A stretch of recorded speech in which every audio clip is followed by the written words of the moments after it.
Initialement prévu pour un pré-dialogue au cours duquel le gouvernement devrait répondre aux conditions qui lui ont été posées par les mouvements politico-militaires et alliés en vue de leur participation au dialogue national inclusif et souverain, la rencontre a évolué en négociation de paix.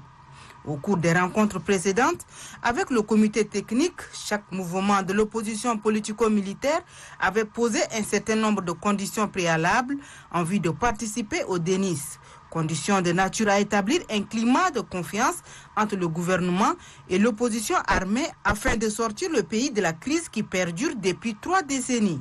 Les délégations ont fait preuve de hauteur de vue pour permettre à la médiation qatari de rapprocher les positions et d'aboutir à un accord de paix. Parmi les décisions phares de cet accord, des mesures visant à restaurer la confiance, la paix, la cohésion nationale et la sécurité. Il s'agit de la cessation complète et définitive des hostilités, du processus de désarmement, démobilisation et réinsertion. Le gouvernement de transition et les mouvements politico-militaires proclament un cessez-le-feu général qui entre en vigueur dès la signature de l'accord de paix de Doha, ainsi que le renoncement concomitant à l'incitation à la haine et à toutes les formes d'hostilité de quelque nature que ce soit. Ils s'engagent mutuellement à n'entreprendre aucune opération militaire ou attaque de quelque nature que ce soit contre chacune des parties. Pour rendre le cessez-le-feu définitif et irréversible, les parties conviennent de la mise en route d'un programme de désarmement, démobilisation et réinsertion obéissant aux normes internationales reconnues avec les étapes successives d'un commun accord.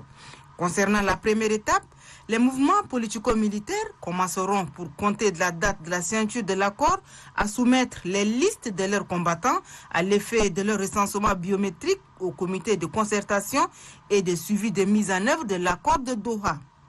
La deuxième étape prévoit qu'à l'issue du dialogue, les mouvements politico-militaires fourniront au comité de concertation et suivi de la mise en œuvre de l'accord de Doha les listes de leurs combattants, de leurs armes et de leur localisation en coordination avec les autorités des pays voisins.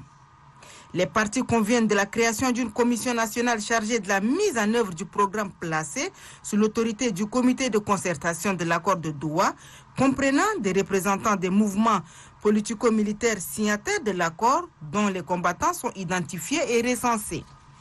Les parties mettront en place des équipes mixtes de liaison constituées de 10 représentants du gouvernement de transition et de 10 représentants des mouvements politico-militaires signataires de cet accord pour permettre l'interaction de sa mise en œuvre. Le gouvernement de transition promet aux responsables et membres des mouvements politico-militaires l'adoption et l'application d'une loi d'amnistie pour toutes les condamnations liées à leur participation aux rébellions et ou aux atteintes de la sécurité de l'État sans préjudice des infractions relevant du droit commun. La restitution aux membres politico-militaires concernés ou à leurs ayants droit des biens saisis ou confisqués par l'État au titre des condamnations judiciaires subventionnées ainsi que l'évacuation des immeubles appartenant aux membres des mouvements politico-militaires ou aux exilés politiques.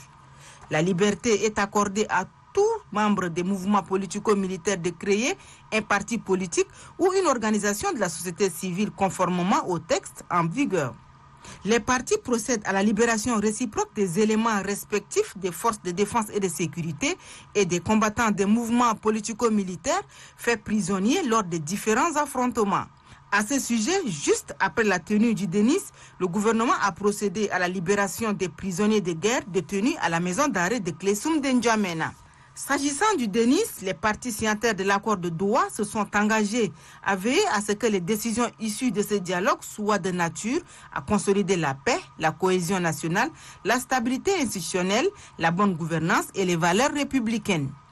Parmi les résolutions de cet accord figure la création d'une commission spéciale d'enquête comprenant des représentants des politico-militaires, des représentants des forces de défense et de sécurité et 2 représentants du comité de concertation et de suivi de la mise en œuvre de l'accord de Doha et de la communauté internationale. Et ce, pour réunir tous les éléments d'appréciation sur les allégations de disparition des prisonniers de guerre, tant du côté du gouvernement que celui des politico-militaires afin de traduire les auteurs devant la justice. Des mécanismes de suivi et de mise en œuvre sont mis sur pied. Les partis signataires se sont engagés à respecter de bonne foi leurs engagements respectifs pris dans le cadre du présent accord et à œuvrer à la mise en œuvre de l'ensemble de ces dispositions dans l'intérêt de la paix et de la réconciliation nationale, gage de la stabilité et du développement du pays. À l'issue du DENIS, l'on note également la volonté des autorités de la transition à travers des actes concrets. Il s'agit entre autres de l'amnistie générale des politico-militaires, de la libération des prisonniers de guerre, la nomination des ex-politico-militaires dans le gouvernement d'union nationale. Les partis signataires lancent un appel à la communauté internationale, aux partenaires techniques et financiers, aux amis du Tchad en vue de soutenir ses efforts pour son développement social et économique.